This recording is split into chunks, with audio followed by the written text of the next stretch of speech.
நம்ம சௌரியத்துக்கு விளக்கேற்றிக்கிட்டு இருந்தோம் அப்படின்னா நம்ம அதனால் ஏற்றுறதுனால எந்த பலனுமே உங்களுக்கு கொடுக்க போகிறதில்ல. செய்வினை, பில்லி, சூனியம், ஏவல் இதுலேருந்து நீங்கள் விடுபடணும் அப்படின்னா செவ்வாய் வெள்ளிக்கிழமைகளில் என் மனசிறந்து யாருக்கும் எந்த துரோகம் பண்ணதில்லை, ஆனால் இன்றைக்கி நான் பண நெருக்கடியில் இருக்கேன், கடன் பிரச்சனையில் ரொம்ப மனசு உழந்து போயிருக்கேன், அப்போ நான் என்ன தீபம் ஏற்றலாம் அப்படின்னு நான் ஒரு புத்திர பாக்கியம் எனக்கு ஏற்படணும், அது நமக்கு ரொம்ப சிரமமாக இருக்குது அப்படின்னு சொன்னால் நீங்கள் யமன் திசை பார்த்து விளக்கு போட்டோம் அப்படின்னா குடும்பத்தில் நம்ம பிரிவுகளையும் குறிப்பாக நோயினால் பாதிக்கப்பட்டு இழப்புகளையும் கர்மம் நடக்கக்கூடிய ஒரு அமைப்பாக அது கொடுத்துரும். பெண்களுக்கு நிறைய கேள்விகள் இருக்கு சார். ஸோ பெண்கள் மாதவிடாய் ஆகும்போது தீபம் ஏற்றலாமான்னு நிறைய பெண்களுக்கு இன்னும் கேள்வி இருக்கு. அதை தெளிவாக சொல்லுங்க, பண்ணலாமா கூடாது?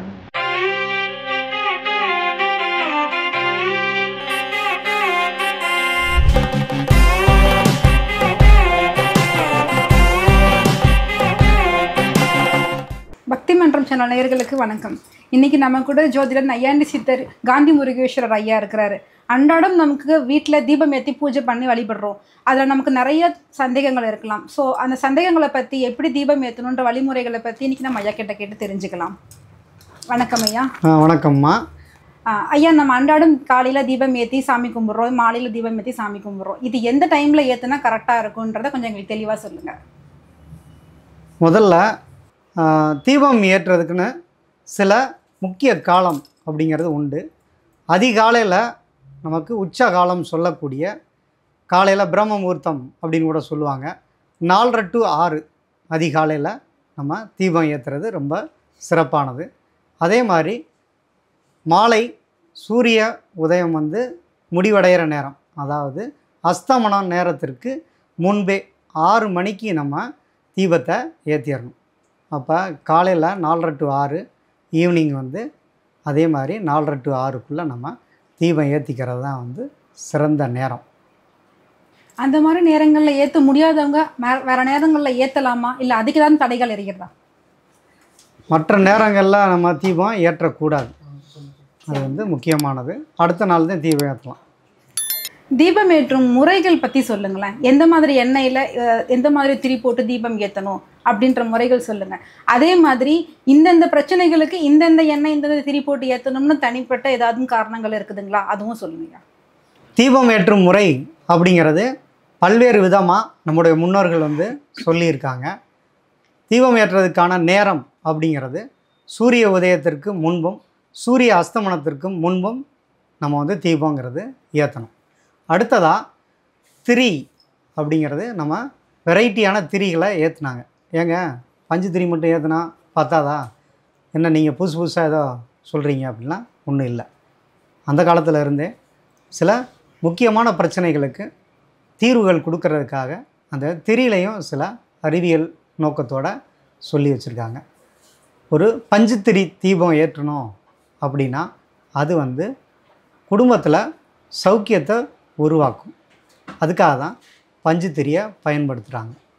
அடுத்ததாக வாழைத்தண்டு திரி அப்படிங்கிறது ரொம்ப முக்கியமானது. நிறையா புத்திர பாக்கியம் இல்லாமல் கஷ்டப்படுறவங்களுக்கு வாழைத்தண்டு திரியை ஏற்றுனா உங்களுக்கு குடும்பத்தில் சீக்கிரமே புத்திர பாக்கியங்கிறது கிடைக்கும். ஏன்னா ஒவ்வொரு திரிக்கும் ஒரு பலன் உண்டு. பஞ்சு திரி பார்த்தோம், அடுத்ததாக வாழைத்தண்டு திரியை பார்த்தோம். அடுத்து குடும்பத்தில் ஏதாவது செய்வினை இருக்குது, ஒரே பிரச்சனையாகவே இருக்குது, நீங்கள் தூங்கும்போது யாரோ ஒருத்தர் கூட பேசிக்கிட்டே இருக்க மாதிரி தோணும். சில நேரம் நைட்டு பூரா தூக்கமே இருக்காது, ஏதோ ஒன்று நம்ம டிஸ்டர்ப் பண்ணிக்கிட்டே இருக்கும். யாராவது நம்மளை அமுக்கிற மாதிரி ஒரு ஃபீலிங்ஸ் இருக்கும். கெட்ட கெட்ட கனவுகள் வரும். எப்படின்னா திடீர்னு நம்ம பெட்லேருந்து கீழே விழுகிற மாதிரி இருக்கும், உலுக்கி விழுவோம். அல்லது ஏதாவது ஒரு மலை மேலே ஏறி அங்கேருந்து யாராவது தள்ளி விடுற மாதிரி நம்ம கனவு காம்போம். அப்புறம் ஏதாவது ஒரு பெரிய விலங்குகள் நம்மளை துரத்துகிற மாதிரி கனவு காம்போம். குறிப்பாக நாய் கடிக்கிற மாதிரி விரட்டுற மாதிரி நம்ம கனவு கண்டோம் அப்படின்னா கண்டிப்பாக அது ஏவல் அப்படின்னு சொல்கிறாங்க. ஏன்னா பில்லி சூனியம் நம்ம செய்வினை இதுக்கு எல்லாருக்குமே ஒவ்வொரு விதமாக சிம்டம்ங்கிறது காட்டும். மொத்தத்தில் நம்மளோட தூக்கத்தை கெடுத்து நமக்கு வந்து பெரிய ஒரு டிஸ்டர்பன்ஸாக இருக்குது அப்படின்னு பார்த்தீங்கன்னா, கண்டிப்பாக யாராவது ஒருத்தவங்க செய்வினை அப்படிங்கிற நம்ம குடும்பத்துக்கு வச்சுருக்காங்கன்னு அர்த்தம். அப்போ நம்ம அதுக்கு என்ன மாதிரியான திரியை யூஸ் பண்ணோம்னா, மஞ்சள் துணியில், அதாவது ஒரு காட்டன் துணி வாங்கி அதில் மஞ்சளை முக்கி நீங்கள் அதை காய வச்சு மஞ்சள் துணியாக எடுத்துக்கணும். அதை நீங்கள் தீபத்தில், அதாவது அந்த திரியாக்கி அதை நீங்கள் போட்டு விளக்கு ஏற்றுனீங்க அப்படின்னா உங்கள் வீட்டுக்குள்ளே இருக்க அந்த நெகட்டிவ் எனர்ஜி வெளியேறக்கூடிய ஒரு வாய்ப்பை இது கண்டிப்பாக உங்களுக்கு கொடுக்குது. செய்வினை, பில்லி, சூனியம், ஏவல் இதுகளேருந்து நீங்கள் விடுபடணும் அப்படின்னா செவ்வாய் வெள்ளிக்கிழமைகளில் நீங்கள் மஞ்சள் துணியில் நீங்கள் தீபம் ஏற்றுனீங்கன்னா உங்களுக்கு செய்வினை தோஷங்கிறது கண்டிப்பாக மறையும். நிம்மதியாக தூக்கங்கிறது உங்களுக்கு கண்டிப்பாக கிடைக்கும். ஐயா, இப்போ ஒரு 3 விதமான திரிகளை பற்றி சொன்னீங்க. இன்னும் வேறு எந்த மாதிரி திரிகளெல்லாம் பயன்படுத்தலாம், என்ன மாதிரி எண்ணெய்கள் பயன்படுத்தலாம்ன்றது எங்களுக்கு தெளிவாக சொல்லுங்கள். இப்போ தாமரை நூல் திரி அப்படிங்கிற வந்து உங்களுக்கு லட்சுமி கடாட்சத்தை கொடுக்கும். நிறையா வந்து நம்ம கஷ்டப்படுறோம், கடனாக இருக்குது, செல்வமே வீட்டில் சேர மாட்டேங்குது, எனக்கு உழைப்புக்கு ஏற்ற ஊதியம் கிடைக்க மாட்டேங்குது, நான் வந்து எவ்வளவோ வந்து நான் மற்றவங்களுக்கெல்லாம் நல்ல குணத்தோடு இருக்கேன், யாரையும் நான் ஏமாத்தினதில்லை, என் மனசறிஞ்சு யாருக்கும் எந்த துரோகம் பண்ணதில்லை, ஆனால் இன்றைக்கி நான் பண நெருக்கடியில் இருக்கேன், கடன் பிரச்சனையில் ரொம்ப மனசு உலண்டு போயிருக்கேன், அப்போ நான் வந்து என்ன தீபம் ஏற்றலாம் அப்படின்னீங்கன்னா வந்து தாமரை நூல் திரி அப்படின்னு சொல்லி நீங்கள் தாமரை தண்டுலேருந்து எடுத்து அதை வந்து திரி மாதிரி செஞ்சு எல்லா கடைகள்லையும் உங்களுக்கு கிடைக்குது. நீங்கள் அதை வாங்கி நீங்கள் வெள்ளிக்கிழமைகளில் சாயங்காலமாக உங்களுக்கு வந்து தீபம் ஏற்றுனீங்க அப்படின்னா அதாவது முக்கியமாக வெள்ளிக்கிழமைகளில் சுக்கிர ஹோரை அப்படிங்கிறது இருக்குது. காலையில் 6 to 7, மதியம் 1 to 2, இரவு 8 to 9ன்னு இருக்குது. நம்ம தீபம் ஏற்றுறதுக்குரிய நேரம் நான் முன்னாடியே சொன்னேன், காலையில் 6 to 7. அப்போ வெள்ளிக்கிழமைகளில் அதிகாலையில் நீங்கள் வந்து 6 to 7 நீங்கள் பிரம்ம முகூர்த்தத்தில் எழுந்திரிச்சு குளித்து மகாலட்சுமிக்கு நீங்கள் மல்லிகைப்பூ மாலை போட்டு நீங்கள் இந்த மாதிரி தாமரை நூல் திரி போட்டு தீபம் ஏற்றுனீங்க அப்படின்னா உங்களுக்கு கண்டிப்பாக வந்து லக்ஷ்மி கடாட்சம் அப்படிங்கிறது உங்களுக்கு கிடைக்கும். என்ன மாதிரியான எண்ணெய்கள் பயன்படுத்தலாம்னு சொல்லுங்க. ஏன்னா இப்போ நிறையா மார்க்கெட்டில் விற்கிறாங்க, அந்த எண்ணெய் இந்த எண்ணெய் 5 விதமான எண்ணெய்கள், நெய் ஊற்றுறாங்க. எங்களுக்கு தெளிவாக என்ன மாதிரியான எண்ணெய்கள் பயன்படுத்தலாம், இந்த விஷயங்களுக்கு எந்த மாதிரியான எண்ணெய்கள் பயன்படுத்தி தீபம் ஏற்றலாம்ன்றதையும் சொல்லுங்கள். இப்போ சகல சௌபாக்கியமும் பெறணும் அப்படின்னு சொன்னால் பட்டு நூல் திரியை நம்ம பயன்படுத்திக்கலாம். நான் முன்னாடி சொன்ன மாதிரி முதல்ல பஞ்சு திரி, அதுக்கப்புறம் வந்து தாமரை நூல் திரி, அடுத்து நம்ம செய்வினை தோஷத்தை போக்குறதுக்கு மஞ்சள் துணியை வந்து நம்ம திரியாக போட்டு பண்ணுறது. இப்படி இந்த திரிகளுக்குன்னு ஒரு பலன்களை நீங்கள் பார்த்தீங்க. அதே மாதிரி எந்த எண்ணெயை பயன்படுத்தினா நமக்கு நன்மைகள் நடக்கும் அப்படிங்கிறத நம்ம பார்ப்போம். பொதுவாக நம்ம தீபம் ஏற்றுறதுக்குன்னு நம்ம இன்றைக்கி கடைகள்லாம் மொத்தமாக எல்லா எண்ணெயும் கலந்து கொடுக்குறாங்க. அப்படியெல்லாம் நம்ம பயன்படுத்தக்கூடாது. எந்த எண்ணெய்க்கு என்ன பலன்கள்ங்கிறத தெரிஞ்சு நம்ம பயன்படுத்துகிறோம்னா நல்லது. ஒரு புத்திர பாக்கியம் எனக்கு ஏற்படணும், அது வந்து நமக்கு ரொம்ப சிரமமாக இருக்குது அப்படின்னு சொன்னால் நீங்கள் வந்து இழுப்ப எண்ணெயை கடையில் விற்கிறாங்க, அதை நீங்கள் வாங்கி அதை தீபம் போட்டிங்க அப்படின்னா உங்களுக்கு புத்திர பாக்கியத்துக்கு அது பயன்படும். இந்த எண்ணெய்களில் உள்ள அறிவியல் என்ன அப்படின்னு பார்த்தீங்கன்னா, ஒவ்வொரு எண்ணெய்க்கும் ஒவ்வொரு விதமான ஒளி வீட்டுக்குள்ளே பரவும். அந்த வாயுவோட நம்ம காற்றோட கலந்து வர ஆரம்பிக்கும். நல்லெண்ணெய் போட்டோம்னா அந்த ஒரு வாசனை அது வந்து அந்த காற்றோட மிக்ஸ் ஆகி, அதாவது என்னென்னா பாக்டீரியாக்களை, சின்ன நுண்கிருமிகளை அழிக்கக்கூடியது தான் வல்லமைங்கிறது இந்த எண்ணெய்களுக்கு உண்டு. அதனால தான் நம்ம வீட்டில் தீபங்கிறது ஏற்றுறோம். இப்போ ஒரு 7.5 சனினால் பாதிக்கப்பட்டிருக்கோம், அப்போ குடும்பத்தில் வந்து ஒரே கஷ்டமாக இருக்குது, ஒருத்தருக்கு ஒருத்தர் ரொம்ப தொந்தரவாக இருக்குது, மனஸ்தாபமாக இருக்குது அப்படின்னா நல்லெண்ணெய் அப்படிங்கிறது என்னென்னா உங்களுக்கு அயன் சக்தியை கொடுக்கக்கூடியது எண்ணெய் தான். அப்போ இந்த 7.5 சனி நடக்கிறவங்க எல்லாருமே எள்ளை உணவாக எடுத்துக்கணும், இன்புட்டு. அப்போ இரும்பு சத்து நம்ம குறைவாக இருக்கும், விட்டமின்ஸ் கம்மியாக இருக்கும். அப்போ எள்ளுருண்டைகளை நம்ம சாப்பிட்றது அது வந்து உணவு பழக்க வழக்கம். தீபம் அப்படின்னு எடுத்துக்கிட்டோம்னா எண்ணெயை நம்ம ஒரு எள்ளை வந்து ஒரு சின்ன காட்டன் துணியில் வந்து கட்டி அதை நம்ம நல்லெண்ணெயில் ஊற்றி வச்சு அப்படி தீபம் போடலாம் வீட்டில். அல்லது அந்த பஞ்சு நூல் திரியை வச்சு நல்லெண்ணெயை ஊற்றி நம்ம தீபங்கிறது ஏற்றணும். இந்த தீபம் ஏற்றுறதுல ரொம்ப ஒரு முக்கியமான விஷயம் என்ன அப்படின்னா, தெற்கு பார்த்து மட்டும் நம்ம தீபம் போடக்கூடாது. ஏன்னா அது யமனோட திக்கு. அப்போ யமன் திசை பார்த்து விளக்கு போட்டோம் அப்படின்னா குடும்பத்தில் நம்ம பிரிவுகளையும் குறிப்பாக நோயினால் பாதிக்கப்பட்டு இழப்புகளையும் கர்மம் நடக்கக்கூடிய ஒரு அமைப்பு அது கொடுத்துரும். அதனால் நீங்கள் எப்போவுமே தெற்கு பார்த்து தீபம் ஏற்றக்கூடாது. அடுத்ததாக என்னென்னா உங்களுக்கு தேங்காய் எண்ணெயை நம்ம பயன்படுத்தி ஒரு தீபம் போட்டோம் அப்படின்னா உடல் ஆரோக்கியம் அது வந்து ரொம்ப முக்கியம். இப்போ நீங்கள் கேரளாலாம் பார்த்தீங்கன்னா தேங்காயை தான் அதிகமாக உணவாகவே சமையல்லே யூஸ் பண்ணிக்கிட்டு இருக்காங்க.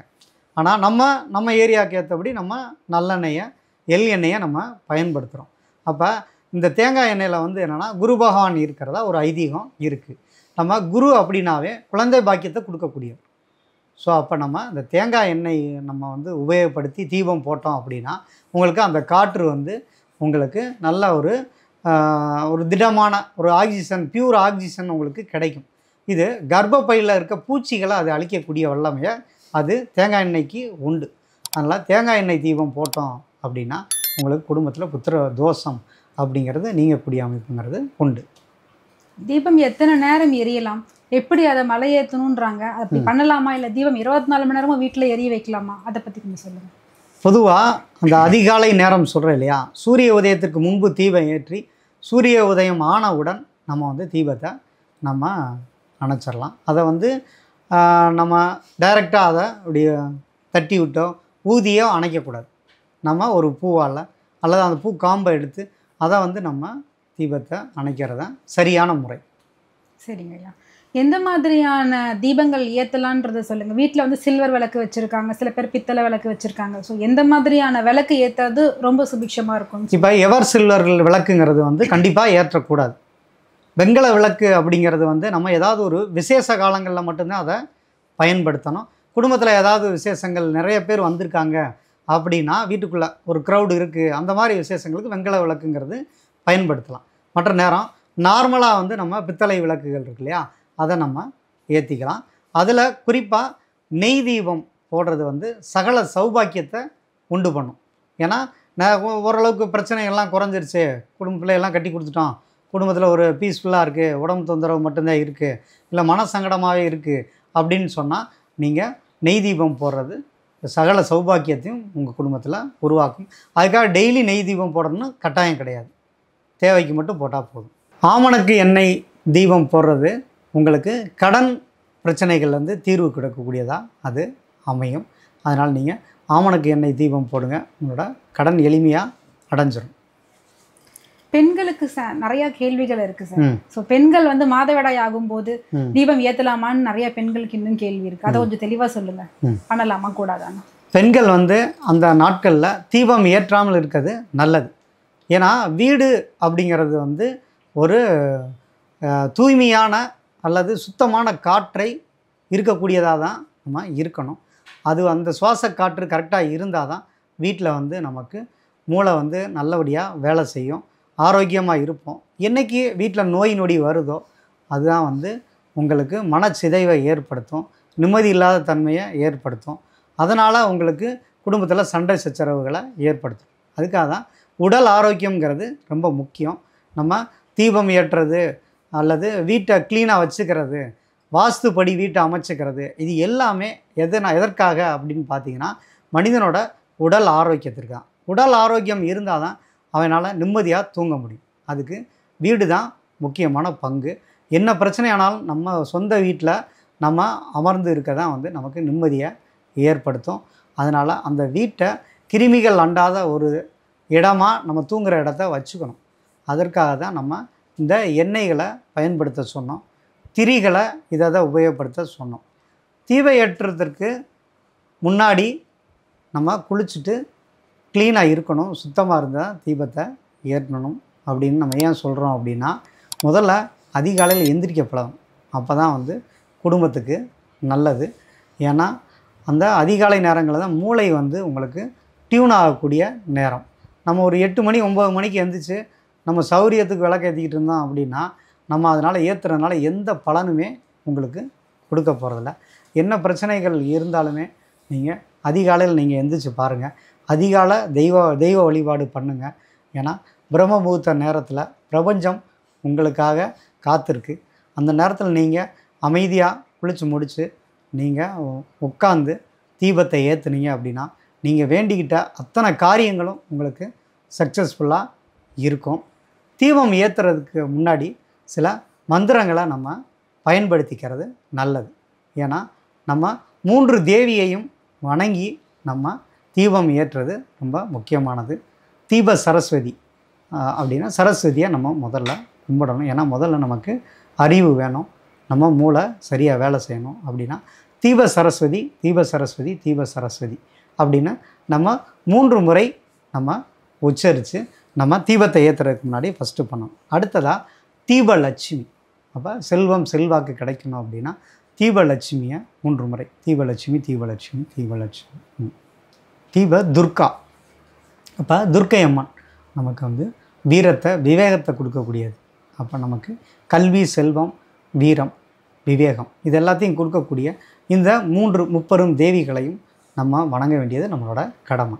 அப்போ நம்ம தீப சரஸ்வதி தீபலட்சுமி தீப துர்கா அப்படின்னு 3ஐயும் 3 முறை சொல்லி, அடுத்ததாக குலதெய்வம் உங்களுக்கு என்ன குலதெய்வம் இருக்கோ அந்த குலதெய்வ பேரையும் 3 முறை சொல்லி மொத்தம் 12 முறை நீங்கள் உச்சரித்து நீங்கள் தீபத்தை ஏற்றுனீங்க அப்படின்னா உங்கள்கிட்ட துன்பங்கள் தீரும், உடல் ஆரோக்கியம் பெறும், உங்கள் கடன் தொந்தரவுகள் தீரும், நோயினால் பாதிக்கப்பட்ட அனைத்துமே குடும்பத்தில் சிறப்பாக இருக்கும்.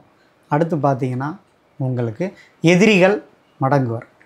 அப்போ நமக்கு பிரச்சனையாக இருக்கக்கூடிய நோய் எதிரி கடன் தீர்க்கணும் அப்படின்னா இப்போ நான் சொன்ன வழிமுறைகளை நீங்கள் பயன்படுத்தி அதிகாலையில் எந்திரிச்சு நீங்கள் நான் சொன்ன குறிப்பிட்ட திரிகளை உங்களுக்கு என்ன பிரச்சனையோ அதுக்குரிய திரிகளை நீங்கள் பயன்படுத்தி அடுத்ததாக அதுக்குரிய எண்ணெய்களையும் ஊற்றி முறையான மந்திரம் சொல்லி நீங்கள் 48 நாட்கள் தொடர்ந்து நீங்கள் வழிபட்டு வந்தீங்க அப்படின்னா உங்களுக்கு என்ன குறைகள் இருந்தாலும் அது தீர்வு உங்களுக்கு கண்டிப்பாக கிடைக்கும்.